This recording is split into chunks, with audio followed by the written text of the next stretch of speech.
besar Nur Muhammad. Min nurihi nabiyyika. Sebelum Tuhan menciptakan Nur Muhammad, terdahulu ditajalikan dari diri Tuhan sendiri cahaya dirinya. Tentulah cahaya diri Tuhan itu menambahi dirinya, karena cahaya Tuhan itu berdirikan Tuhan, bukan Tuhan berdirikan cahaya, dan bukan Tuhan bukan berupa cahaya. Dan cahaya diri Tuhan itu bernama Nur.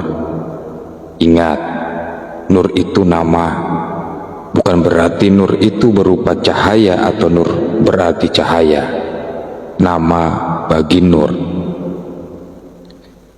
Oleh ulama mutahaqqoma dan ulama-ulama al-faham serta para alim sufi, dikatakanlah Nur itu sebagai Nur ilahi,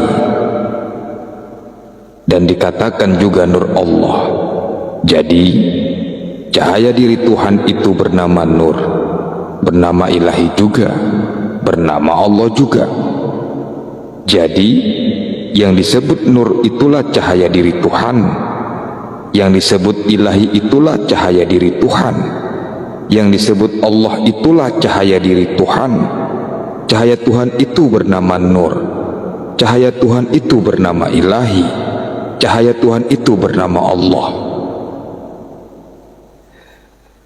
Setelah kamu memahami apa yang kami utarakan, ketika kini kamu menyebut Allah, baru kamu sudah benar-benar sekaligus mengacu kepada diri Tuhan pribadi.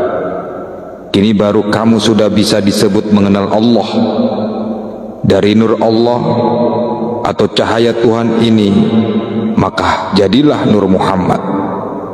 Jadi cahaya Tuhan inilah yang bersifat jalal.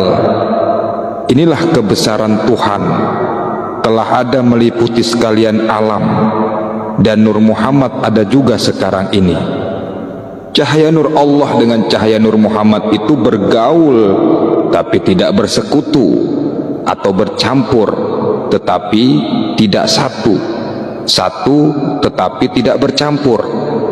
Untuk mendekatkan paham, secara syariat kita umpamakan bergaulnya air tawar dan air asin yang ada di muara sungai.